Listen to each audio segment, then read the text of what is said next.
sabi ng Panginoon, huwag kang gaganti, ako ang gaganti. Diba? Kasi meron mga bagay na akala mo tama, kapahamakan pala ang dulo. So, napabuti ka, hindi. Baka pakita mo sarili mo, nasa barangay ka na rin. Ikaw na ang nirereklamo. Bakit? Kasi nag-iskandalo ka because of the chismis na nakarating sa'yo. So, nandito ka sa barangay, barangay ka din, nakakakilala ka.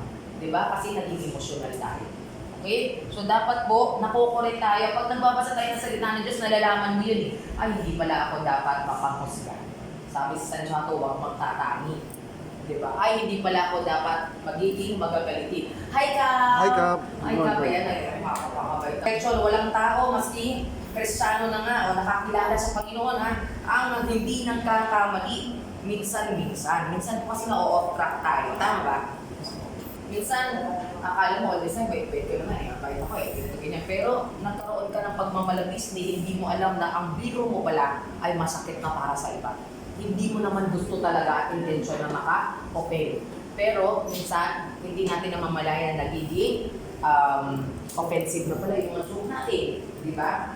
So every Christian has habits that need to be adjusted. Yung attitude po natin, yung character natin, kaya yung mold ng Panginoon. Kinisin, kung medyo marami tayong